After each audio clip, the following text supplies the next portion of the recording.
It's a short story so boring that only Ernest Hemingway could have written it. Until you look at it a little closer and realize it's a short story so nuanced, only Ernest Hemingway could have written it. Welcome to Strip Cover Lit, where we squeeze the bigger picture out of literature. I'm Adrian Fort, and we are here with another short story discussion, which will appear in two different playlists here on the channel. Number one being the short story discussion playlist, and number two being the short story by short story read along of the Finca Vigia edition from Ernest Hemingway, Papa himself. This video will have three separate sections: a So What Happened recap of the short story, a literary criticism section where we talk about what it is going on in the short story worth talking about, and number three being a writer's corner section where we talk about some of the notes that we can take from this short story as writers ourselves. So, Banal story. What happened? Our main character is reading the forum while contemplating masculinity, femininity, and civilization, or at least thereabouts. Then he starts thinking about death, the death of Manuel Garcia May. I wrote it down in my own handwriting and I can't read it. Manuel Garcia Mayera, a bullfighter, and how Manuel Garcia Mayera was celebrated after his death. Very easy to read this short story and think, so what? What is going on here? How is this fit to publish? Did Hemingway really write a short story this short and without story? But the things which are going on in this short story are meta level. I'm not talking about Facebook.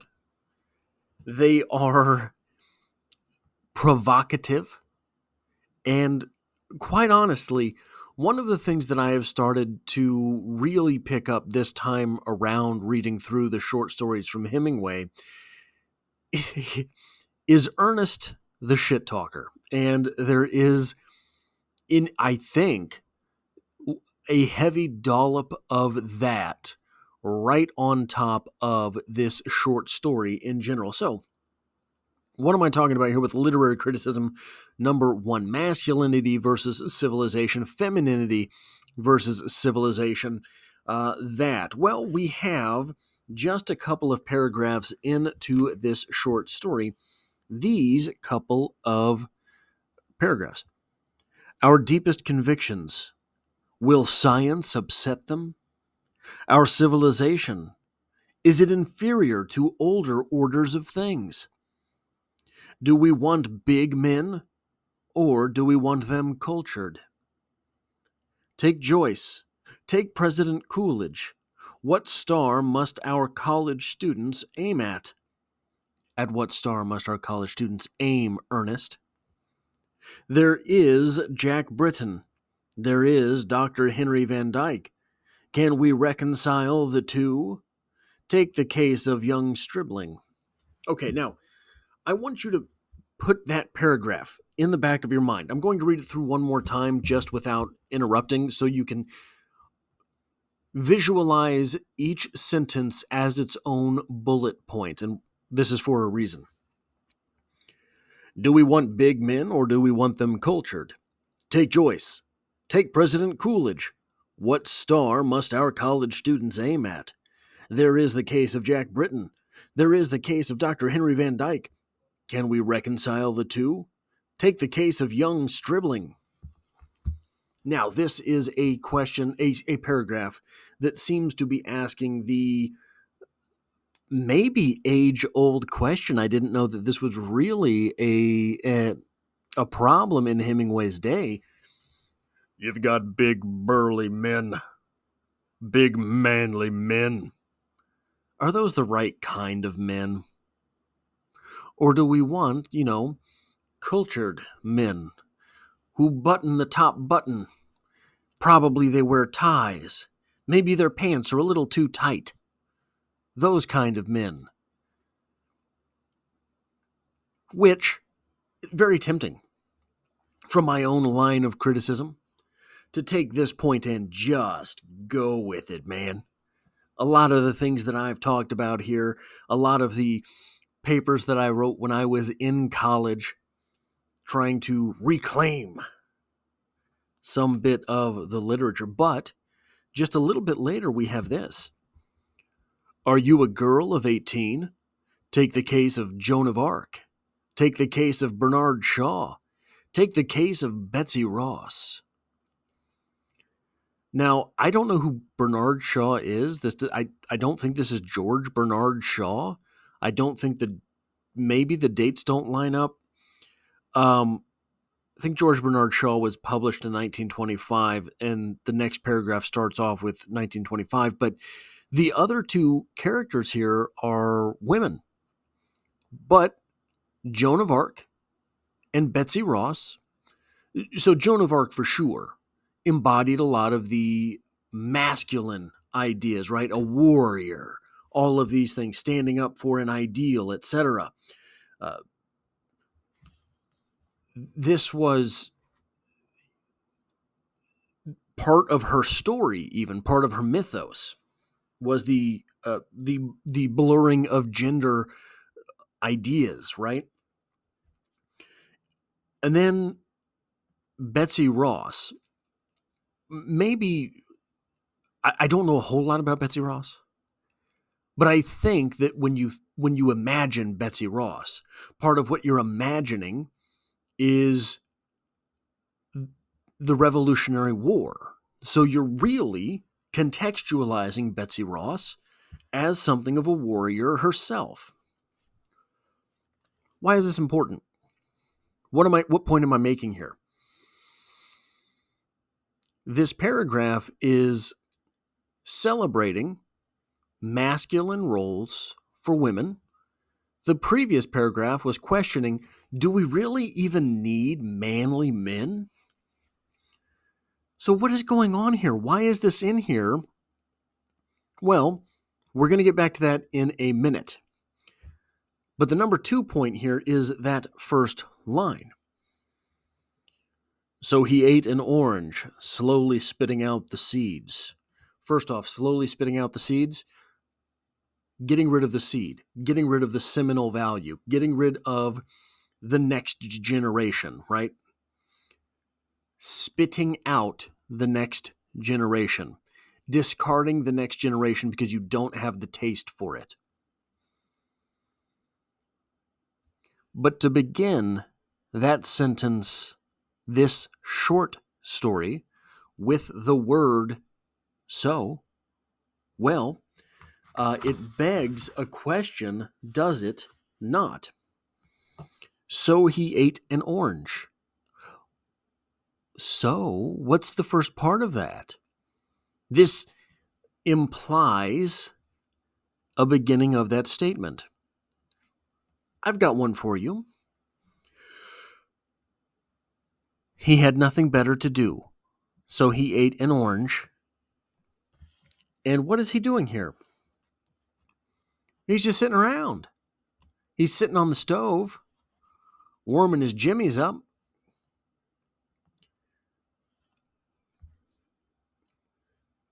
This short story, what is the point? What are we doing here?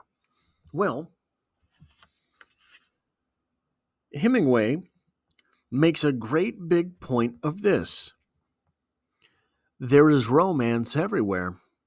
Forum writers talk to the point, are possessed of humor and wit, but they do not try to be smart and are never long-winded. This leads us to number 3 here. This is a critique from Hemingway of sensationalism versus realism. Now, I don't really know what the Forum is. I have no real interaction with the Forum. I imagine that by now, it is a defunct publication. Maybe it's a publication that sent Ernest Hemingway a rejection notice. But it becomes clear that this publication is drawing the ire of Papa himself, the big game hunter, the boxer. the writer supreme. The reason I talked about imagining those declarative sentences as bullet points early on is because imagining them that way, it's easy to, in your mind's eye, Horatio, it's easy to imagine reading them off of the front of Cosmopolitan magazine.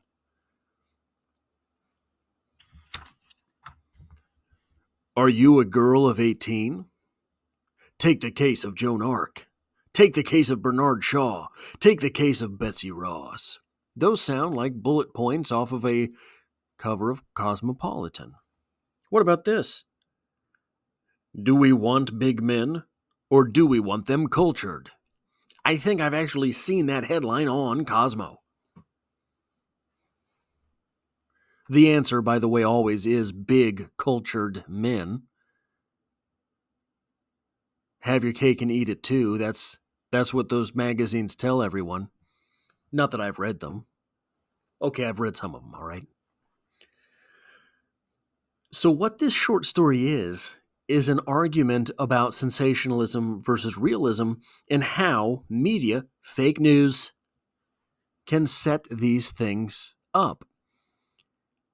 And if these publications are constantly pumping their readers full of some ultra truth, as I believe the term has been thrown around, well, then that magazine's going to be way more interesting than their lives. So, in the same way that maybe you're a lot more fun when you're drunk. Shouldn't you be drunk during all the stuff that matters so you're a whole lot more fun?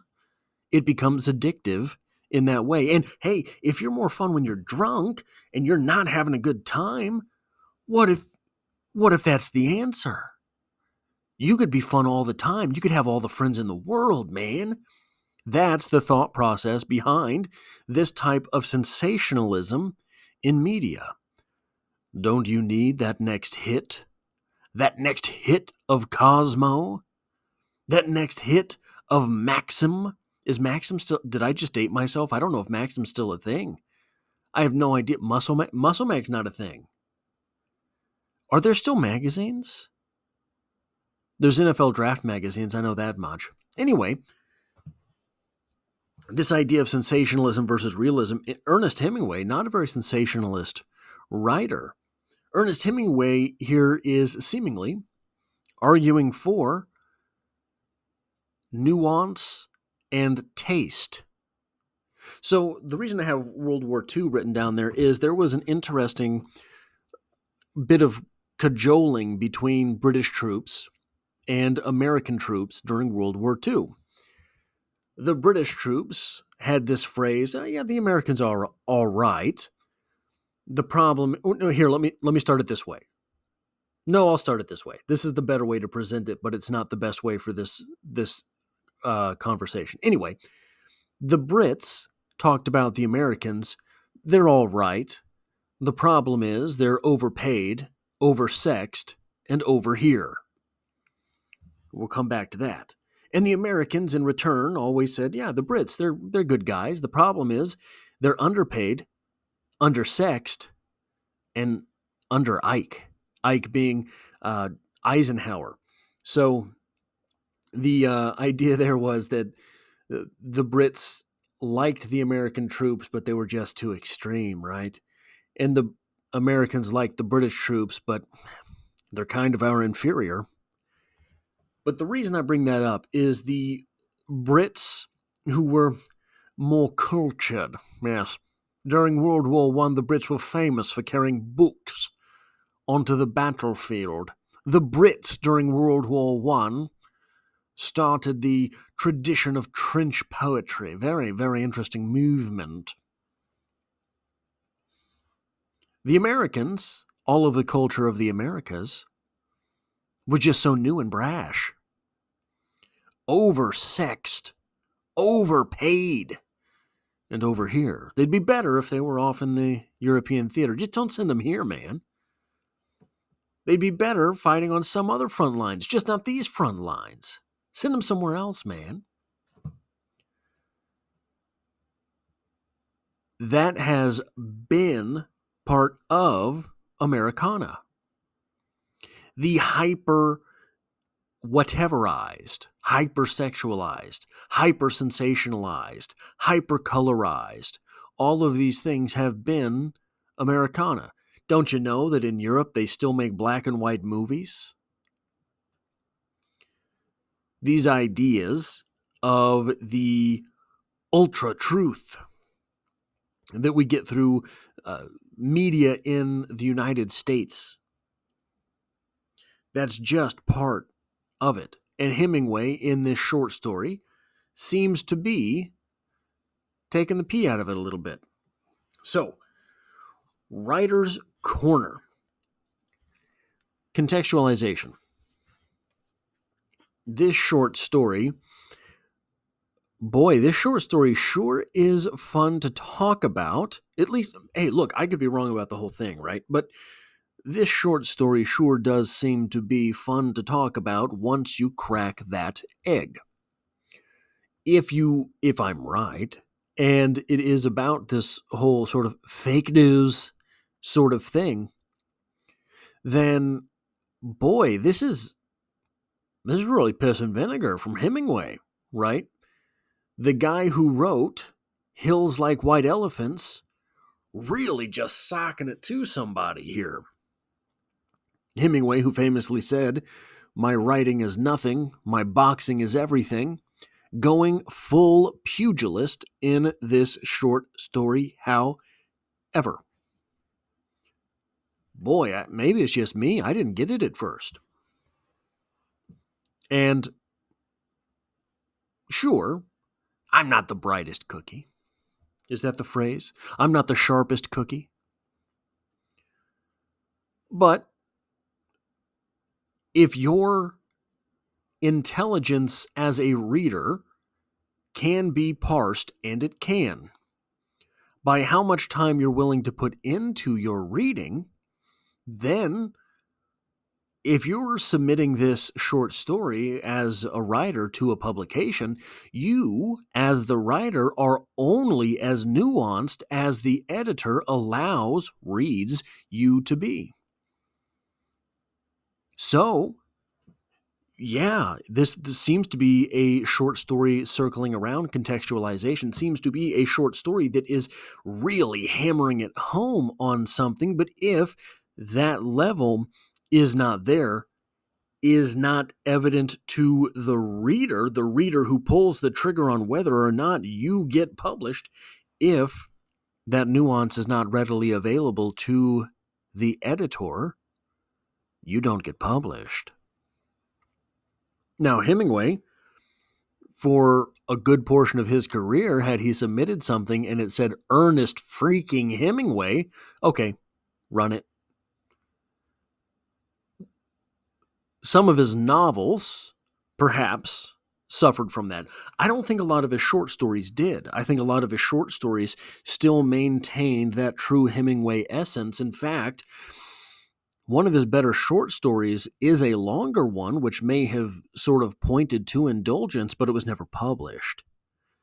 We'll get to that eventually in this series. But think about other writers. Stephen King.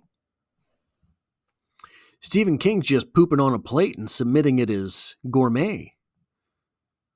And people are buying it. My opinions, of course. So, how much contextualization should you put into your story?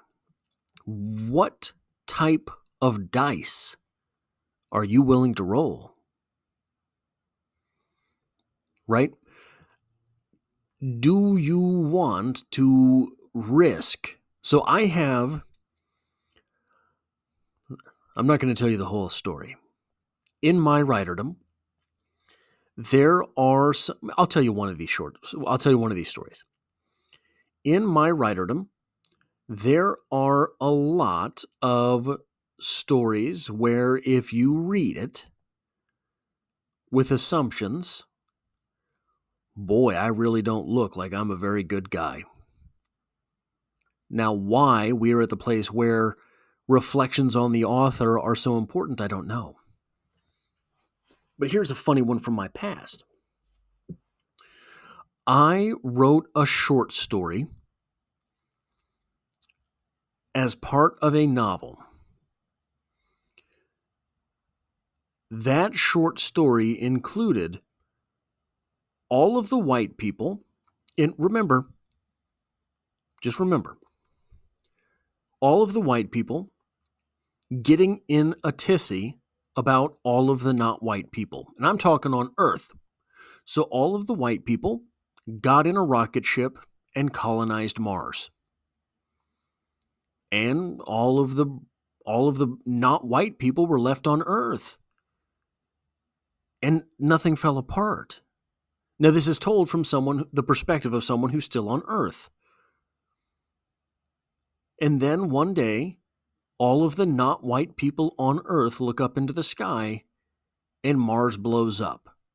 So all of the problems that white people thought they were getting away from were problems that they just took with them, right? So if you're reading that short story as a judgment from the author, it seems like a racialized argument, right? But in my novel, this was written from the perspective of a character. So your stories can be divorced from you. And then if you have characters telling stories, that's twice divorced.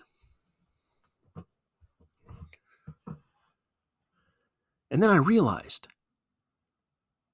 boy. So I submitted it, and it got published. And it wasn't even really that good of a short story, to be honest with you. To be honest with you, I was 24 at the time, and I was just submitting first drafts. I didn't really know any better. Then I realized, boy, my name is Adrian. I am the only white Adrian I think I've ever met. So that editor, I submitted this to an editor, had no idea who I was, saw a name that is not normally a white name, and probably thought this short story is just laying it on the white folk, and accepted it. And I have to wonder, did my name help get that short story published?